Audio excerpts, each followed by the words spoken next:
morning guys. Sa araw to, tutulungan ko kayo kung paano magbuo ng ating modern half glass cabinet. Yan.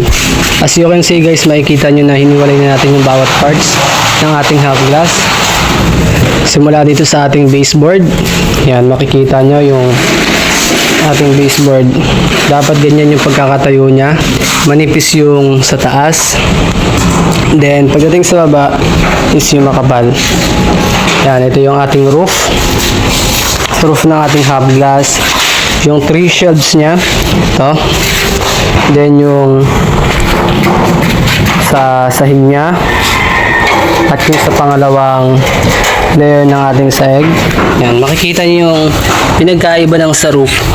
Wala siyang ganito. Yan. Parehas lang to guys ng first and second na layer ng ating half glass. Yan. And syempre isa dyan, isa side dito sa ating may salamin. Then isa rin sa baba sa walang salamin. Yan. Ito naman yung ating side by side panel ng ating half glass. Yan. Then guys, bago tayo magsimula, ito yung mga ating plastic putty, yung hooks, and yun, nandito rin guys. Yan guys, sa pagbuo ng ating half glass, ang una ulit natin gagawin is gagawa tayo ng letter L. Kukunin natin itong side panel, then yung ating base. Kung meron kayong cordless, mas maganda. Mas mabilis yung mga assemble ng ating half glass. So, ang una natin gagawin, i-attach muna natin dito sa ating side panel para makagawa tayo ng palete.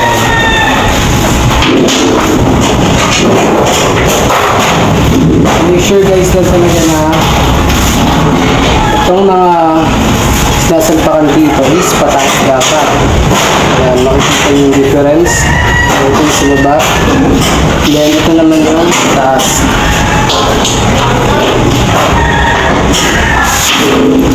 Meron din siya dito sinasalpakan. Dito naman sasalpak yung roof natin.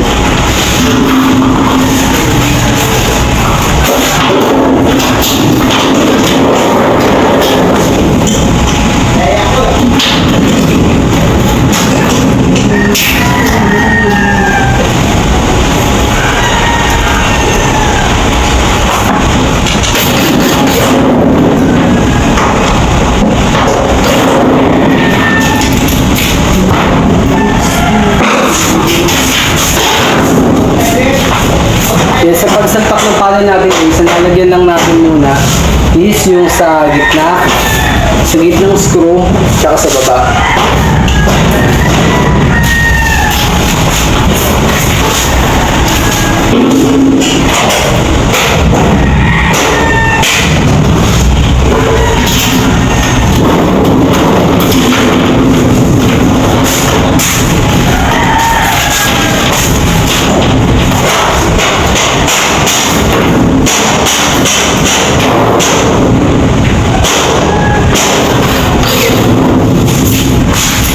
Gitna, tsaka sa baba.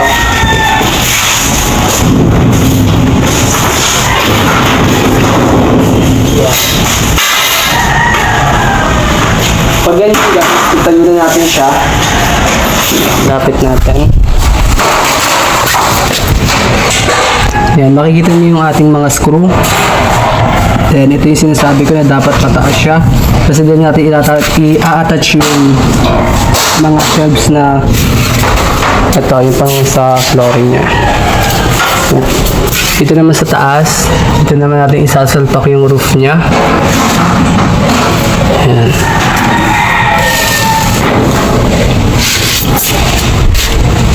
Dapat ganyan yung magiging itsura niya. Then pagkatapos natin i-fix ito guys, ang kukunin natin sunod is yung front door niya.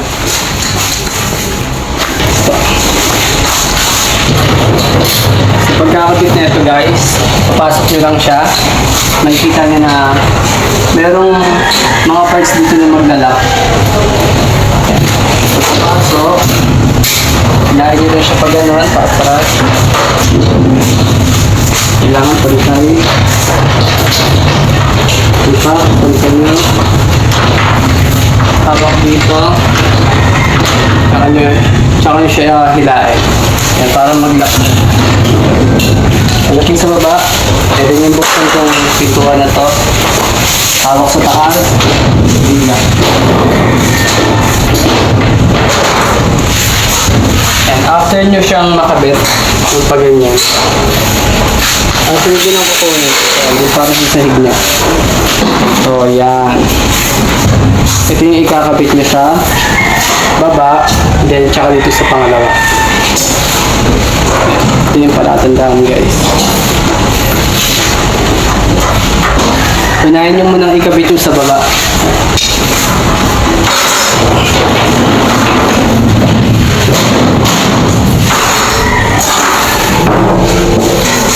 Then next, yung sa pangalawa niya.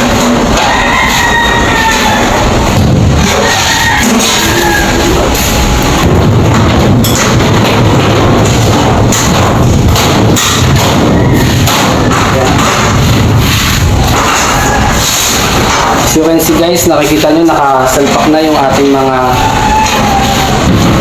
panel sa loob ng ating hub-glass. Then merong i-screwan dito sa ilalim. Yan, i-screw na lang dito guys.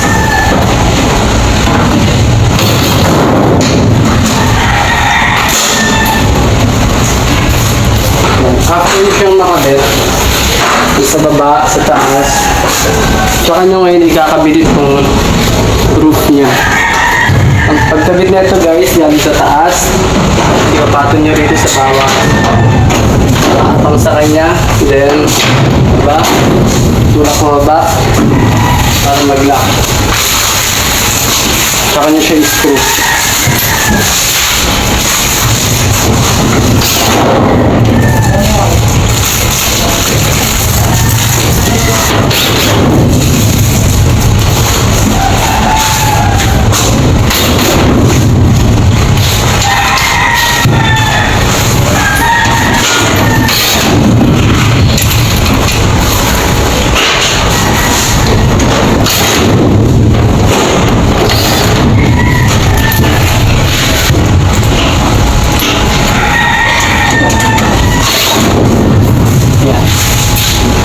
After natin makabit yung bawat screw dito sa ating roof, then tapos na natin ito, isasara muna natin siya. Saka natin siya ipiga para lagyan ng ating plastic coating. 2,000 years later. Yan, ngayon guys, maglalagay na tayo ng ating mga plastic coating. Yan, ito. Meron pa tayong i-screwhan dito sa part na to guys. Ito yung dito. Para naman siya dito. Para mag-lock. Screwhan nyo lang yun. Then sa pagkakabit naman ng ating plastic coating, meron mga nakaabang na butas dyan. I-setro nyo na lang. Then tsaka nyo siya lagyan ng screw.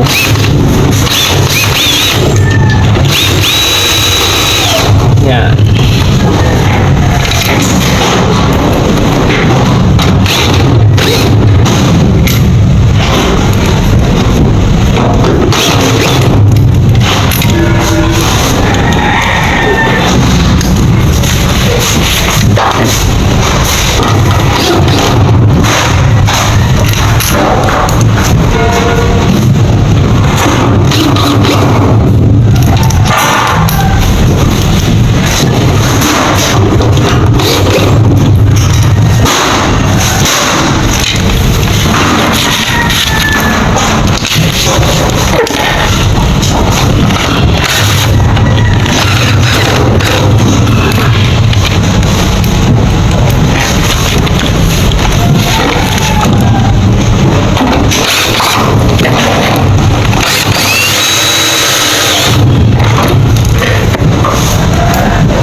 Yan, tapos na natin kabitan ng ating mga plastic coating. Itong ating half glass. Bali, ito yung magiging huling part guys. Tapos na tayo sa pag-assemble. Yan, sa pagkakabit naman ng shelf guys, itong mga hook natin. Yan, makikita nyo. Ito siya. Bali, yung pagkakabit niyan is ganyan. Makikita nyo. Susungkit natin siya ng pag ganun. Dapat ito, pataas siya. Sungkit.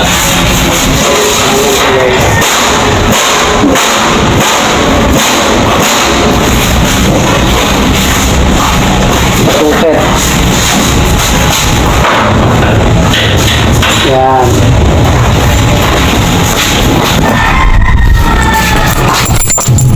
Ganito yung gagawin natin guys. Sungkit. Para makikita nyo nagpapantay siya. At kapag nagkabit kayo ng ganyan, tapat-tapat lang yan. Kung nagkabit kayo dyan, dapat maglalagay din kayo dito sa kabila. Tapat-tapat lang. Then, tsaka nyo ipapasok yung shield natin. Yan, tapat.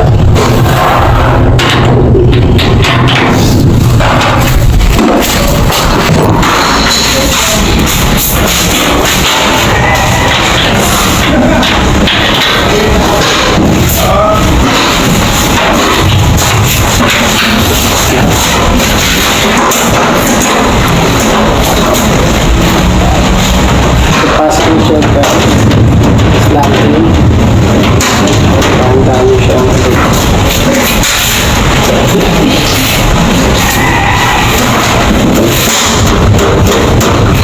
Ganun lang din guys. Hook lang, pataas. Pasok. Then dito sa part na to, yun lang din. Hook, pasukit, pataas. Kabilaan, tapat-tapatan. Saka pasok ng ating shell.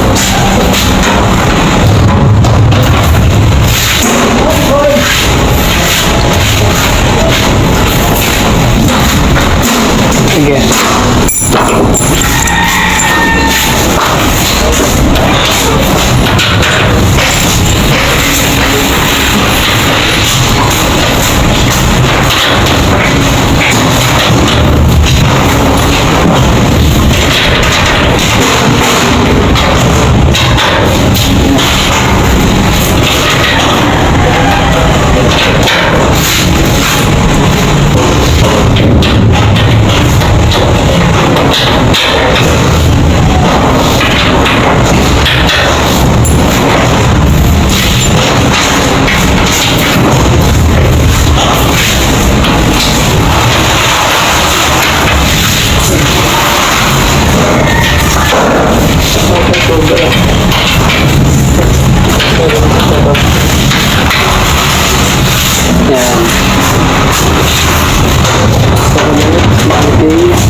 Mababa. Pag medyo mababa guys, adjust lang. Ano ba pagkakakuha ng hook?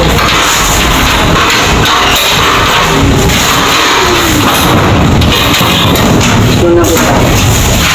Ayan. Guys, mababa. Naiilan. Kuha ng 4 na hook.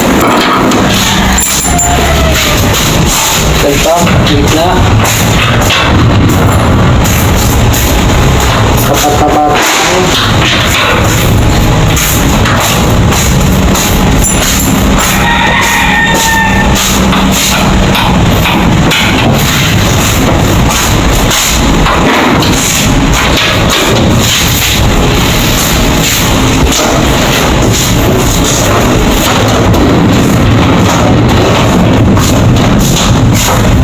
Ang set na ating shield. Ayan.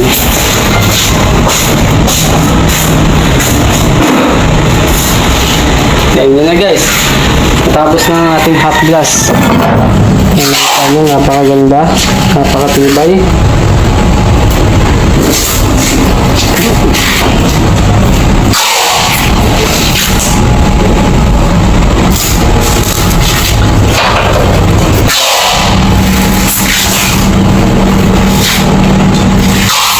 Ganun lang kasimple guys. Then, dito naman sa mga puti na plastic na to, additional hooks din siya. Yung pagkakabit naman nito guys, is ipipress nyo lang. Tulad ng ganito, press. Tsaka nyo siya ihatag dito. Press. Tsaka salpak. Ganun. Yun lang guys, maraming salamat.